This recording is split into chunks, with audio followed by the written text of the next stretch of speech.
Ya salieron, batiendo las alas, patitas zumbando, las plumas al viento y un tipi tipi ta. Divina, divina, hola. Regresábamos con mi esposa y mis hijas de unas vacaciones en Esmeraldas y les pasamos dejando en el departamento a las hijas y salimos a comprar el pan frente a lo que hoy es el Amazonas. Y dos chicos me asaltaron. Les entregué sin ninguna dificultad las llaves. Cuando yo me di la vuelta, porque Lenín salió a dejar el pan en el carro, ya lo tenía el uno con la pistola. En el momento en que me disparó el que se encontraba atrás, a pesar de haberles entregado las llaves, el de atrás me disparó. Y cuando yo me volví y yo le dije, no le haga daño a mi esposo, sonó ya el disparo.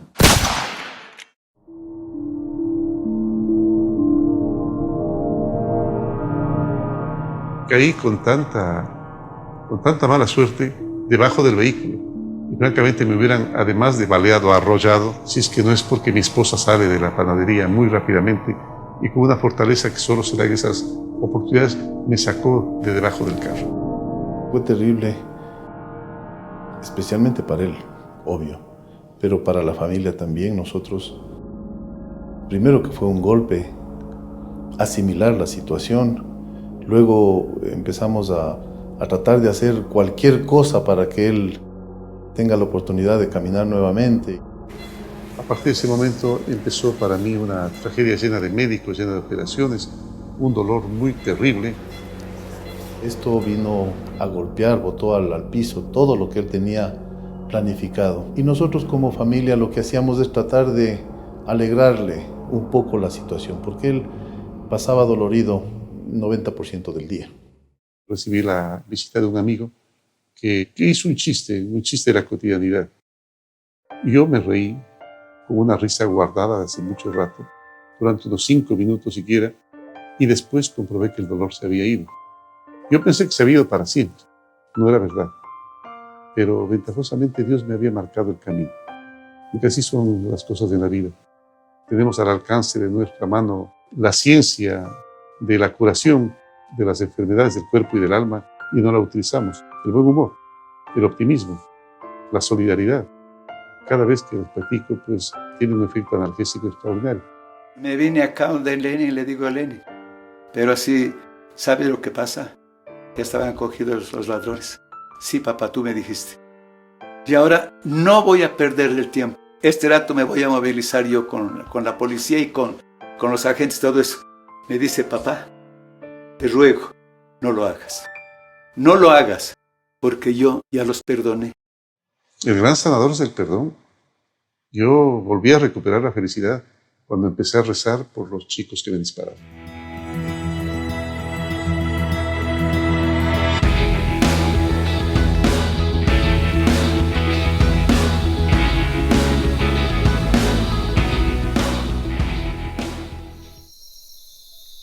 En la década de los 50, en lo profundo de la selva amazónica, entre la dulzura de su familia y la solidaridad de su gente, del barro de la tierra madre, emergió un hombre que tiene un corazón gigante.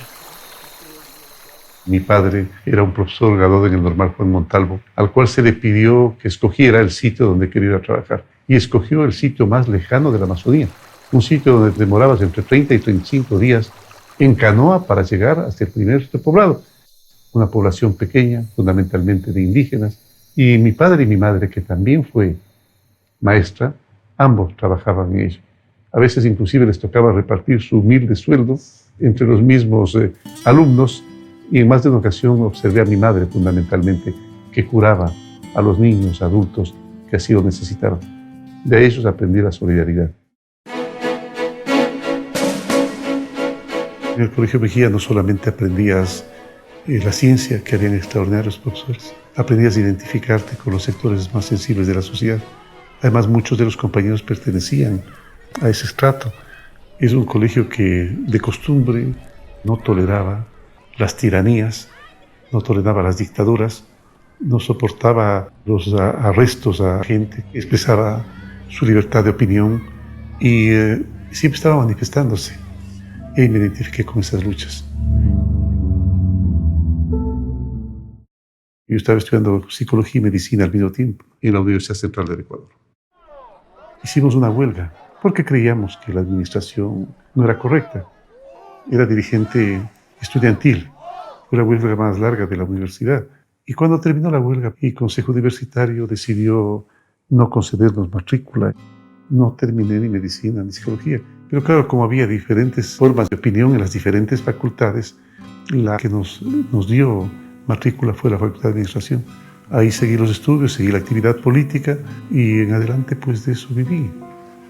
Él se graduó como el mejor egresado en administración. Él fue el mejor egresado. Fui durante un tiempo voluntario del Programa Nacional de Alfabetización. Allí tuve la oportunidad maravillosa de que se me comunique que en un pueblito cercano a San Antonio de Ibarra, que se llamaba Pucahuayco, a los pies de Taita Imbabura, había un curita que practicaba la teoría de la liberación. Entonces tuve la oportunidad de conocer al Monseñor Reyes Proen, una de las mayores y mejores experiencias de la vida. No conversé con él, solamente lo escuché decir: bienvenidos, luchadores de la paz y de la vida, no aquellos que quieren arrasar la tierra. Por eso que repito con mucha frecuencia esta frase, porque incluye a todos. Es importante entender la filosofía de vida que tiene Lenin, el concepto de cómo ser mejor, no empresario, no político, no profesor, no profesional, sino cómo puede ser un mejor ser humano. Lenín Moreno, en toda su trayectoria de vida, se ha ido entrenando para ser un mejor ser humano. En América Latina, hervían los ideales revolucionarios para oponerse a los imperios descarnados. Los ideales del pensamiento progresista, aquellos que estaban dispuestos a pararse frente al poder, formaron el movimiento de izquierda revolucionaria. En la línea del frente estaba un joven revestido de resistencia y solidaridad. Alguna vez escuché a Almir decir que sus integrantes no solamente deben ser preparados ideológicamente, sino que en la práctica deben ser los mejores seres humanos, el mejor luchador por las causas sociales, pero además el mejor padre, el mejor esposo, el mejor hijo. Entonces me pareció que eso coincidía plenamente con lo que debe ser un ser humano. No decía que yo lo era, pero coincidía con lo que yo pensaba que debía ser un ser humano, principalmente que militaba en un partido político que pensaba hacer una transformación profunda en un país. Yo reconocí a mi esposa en una fiesta, que era donde se conocían las chicas para ese tiempo. Ahí tenías la oportunidad de acercarte, invitarlas a bailar, y ese momento descubrí que era la mujer de mi vida. Me pareció muy guapo, muy maduro, una persona que realmente eso que tú dices es mi alma gemela. Independientemente de que esté muy interesada, siempre te decía: voy a pensar. Entonces, claro, tú pasabas unos 3, 4, 5 días, hasta una semana, con la incertidumbre de qué ocurrirá. Y por fin el momento que ella había determinado, que ella había marcado, pues ese momento llamabas y hacías la pregunta del millón, ¿no? ¿Me acepta? ¿No acepta? En ese momento me dijo que sí. Tiene un buen humor, canta lindo, sigue cantando, es lo que mis hijas a veces me bromean porque me dicen que es mi cantante favorito y en verdad lo es. Porque te quiero a ti, porque te quiero. Dejé mi puerta una mañana y eché a andar, porque te quiero a ti. Yo pienso que es un padre realmente ejemplar. Por eso es que mis hijas todo consultan con su papá, hacen bromas con su papá, le consienten a su papá. Para ellas es realmente un ancla. Lenín ha sido bendecido, rodeado de mujeres. Se puede decir que somos personas privilegiadas del hecho de salir todos los días, de tener una vida digna, con trabajo, con esfuerzo. Me dediqué a la actividad empresarial y en la actividad empresarial llevé adelante pues una imprenta, una editorial en la que nos fue bastante bien. Ayudaba a promocionar a las empresas en el país y en el exterior y a partir de eso creamos el Directorio Industrial y Comercial del Ecuador y luego el Anuario Turístico. Y estábamos conscientes de que era necesario promocionar el turismo ecuatoriano. Desde ese momento yo reclamaba que el Ecuador era el país que prácticamente parecería que aquí convergieran todas las bellezas del mundo, que tenemos la megadiversidad más grande, pisos climáticos, todos, etnias, todas, gastronomía extraordinaria, música preciosa, una historia linda, sitios turísticos hermosos, fauna y flora extraordinaria, es decir, prácticamente todo el mundo en un solo y pequeño país. Mi papá decía, si hay alguien en el mundo que tendría derecho a ser amargado, es Lenin Moreno. Y es, creo que la única persona que yo conozco en el mundo que no tiene nada de amargura. Creemos también que los que estamos en esta condición, decimos que a veces, si no caímos, resbalamos, es porque también cierta condición te dejas vivir para servir. Cuando Lenin habla de las personas con discapacidad, de alguna manera está hablando de todo. Y aquí me tienes, pues algún momento, como todo niño, como todo joven que veía una injusticia, soñaba en que a lo mejor algún momento, teniendo el poder necesario, se podía resolver. Y realmente la vida me dio la oportunidad en un aspecto, el momento en que se ve adelante el programa Manuel Espejo. Yo me acuerdo la cara de felicidad de Lenin cuando dijo que se va a llamar la misión Manuel Espejo. Claro, había estudiado a toda Manuela, se conocía todos los escritos de Manuela, sabía quién era Manuela, y entonces nos explicó por qué se llamaba Manuel Espejo, igual que después por qué se llamó Joaquín Gallegos Lara el Bono. Aquí en este país no existían personas con discapacidad, porque con salvas excepciones, todos casi les escondían a sus hijos, a sus hermanos, a sus parientes. Hay un antes y un después, ¿no? Yo creo que el antes de Lenín Moreno, las personas con discapacidad estaban realmente ocultas. Cuando iniciábamos este proceso, las personas con discapacidad estuvimos, entre todo, invisibilizadas. Sí, encontramos a gente en cuevas, encontramos a gente en gallineros, a gente que se le lanzaba al agujero la comida una vez a la semana. Era terrible, porque no se olvide usted que hubo un tiempo inclusive que se satanizaba a la discapacidad. La persona con discapacidad era muy maltratada, nadie los tomaba en cuenta, pensaban que si una persona necesitaba una silla de ruedas había que esperar una campaña política para que se le regalase. Con qué alegría, con qué orgullo desfilábamos con todas las personas con discapacidad. Era una fiesta, la gente ya no salía con vergüenza, las mamitas ya salían con sus hijos, con globos, con pancartas, a reunirse, a apoyarse, a ver que no estaban solas en el mundo. Éramos un grupo de ecuatorianos tratando de llevar un concepto, antes que con discapacidad, son seres humanos. Anteriormente éramos inútiles o personas incapacitadas, baldados o postrados, como nos denominaban anteriormente, ¿no? Un cambio rotundo. Hace creo que más o menos 10 años la situación cambió muchísimo. Después de Lenín Moreno, las personas con discapacidad son consideradas, son buscadas, son aceptadas. La discapacidad no es ni un concepto, ¿sí? A lo que principalmente nos vamos recogiendo es que desde ahí cambiamos hace 10 años. Al hablar ya no de grupos vulnerables, sino grupos de atención prioritaria. Ese es un primer momento de, primero, sincerarnos, de quitarnos todas las cosas que nos estaban cubriendo y mostrarnos ante una sociedad entre iguales como sujetos de derechos. Quedamos muy claros porque la sociedad es vulnerable ante cualquier circunstancia, tengas o no tengas discapacidad.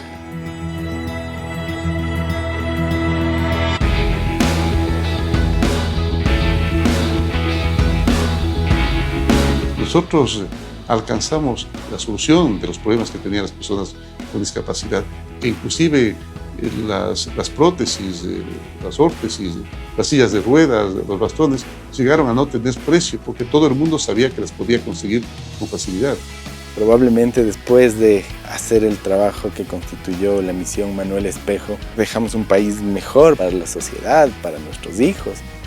Se demostró que nosotros podemos ser personas útiles a la sociedad, en especial se nos devolvió la dignidad. Eso es lo que necesitan, porque si una persona con discapacidad tiene trabajo, va a ser independiente. De esa forma estamos logrando casi el empleo total, porque las personas con discapacidad necesitan de un trabajo para desarrollar sus potencialidades, que las tienen y muchas, y sobre todo también necesitan de un trabajo para poder vivir de manera digna, proporcionando accesibilidad, seguridad jurídica, acceso a los servicios públicos, acceso a la recreación, acceso al deporte, acceso a la cultura, a la vivienda. De esa forma se rescata, se recupera la dignidad de la sociedad. Había una decisión y una ley que obligaba a los empresarios a contratar a personas con discapacidad. La gran diferencia con el gobierno ecuatoriano es que ahora hay seguridad jurídica, que ahora se cumple la ley. Entonces, la ley especificaba que había que contratar el 4% de la nómina de las empresas que tuviesen más de 25 empleados y que fuesen ellos personas con algún tipo de discapacidad. Todo lo que hizo él para las personas con discapacidad era un mérito grande que nadie lo tenía en el mundo, y el Lenin tenía. Creo que ese nivel de empatía y llegar a sentir diferente, llegar a sentir igual que los demás, es una de las capacidades más admirables que yo encuentro de Lenin. En el tema de Manuela decía, vamos a cambiar la realidad de las personas con discapacidad. Entonces, claro, uno genio le dice, ¿y cómo lo vas a hacer? Dice, conociendo a todas las personas con discapacidad del país. Entonces, la gente le mira absorta y le dice, eso es imposible. Y él dice, no, realmente para Lenin, cuando del ser humano se trata, nada es imposible. Manuel Espejo removió los cimientos del país, tanto que otras naciones quisieron reflejar este programa que llevó la solidaridad a niveles de política estatal. Uruguay, Paraguay, Perú, Colombia, Honduras, Haití. Lenín Moreno estaba dispuesto a hacer lo que fuera para que el programa Manuel Espejo tenga un impacto planetario. Terminamos siendo una misión reconocida mundialmente sobre una política que nunca nadie la había hecho. Incluso el logro de Lenin haber sido nombrado como secretario general adjunto de las Naciones Unidas fue la réplica del trabajo local, del trabajo de América Latina y de un trabajo mundial. Igualmente en Naciones Unidas el hecho de haber por primera vez en la historia también haber creado un secretario general adjunto en el tema de discapacidades permitió subir el nivel técnico de la discapacidad a un nivel político. Yo creo que lo más importante que se transmitió al mundo es que este país y estos ecuatorianos, cerca de 14 millones de ecuatorianos, tienen corazón para hacer las cosas. Antes el gobierno era pura pelea, guerra entre ellos mismos, con su avaricia, con su plata, pero él no, él es puro y transparente. La propuesta de Lenin es no debate, no combate, diálogo. La propuesta de Lenin es no pelear, sino construir. La propuesta de Lenin es decir verdades, no mentiras. La propuesta de Lenin es decir cosas que puedo hacer, no demagogia. Donde a pesar de que tú pienses como pienses, pero que se te respete, que cada quien pueda pensar como quiera, pero que podamos vivir en un país, que cada quien tenga su ideología, pero que podamos vivir en una política de respeto. Por eso Lenin ha dicho, mi misión es cambiar la política del país, cambiar al ser humano, cambiar el corazón del ser humano para poder, por fin, tener una política decente. Esta es la base de la construcción para un país. La política consiste en eso, en solidaridad y en amor. Solo un hombre que se formó entre el dolor y la solidaridad sabe leer los verbos de los más necesitados. Solo Lenín Moreno tiene un corazón tan grande como para contener a todo el Ecuador. Con mucho esfuerzo, con mucho trabajo, hemos logrado un Ecuador totalmente distinto, totalmente nuevo, reinstitucionalizado, en el cual hay armonía entre las instituciones públicas, en la cual han salido 2 millones de ecuatorianos de la pobreza. El cambio es positivo. El cambio no es regresar para atrás. El cambio realmente somos nosotros. Nosotros hemos sido el cambio durante 10 años, transformamos el Ecuador y vamos a seguir transformándolo en el futuro.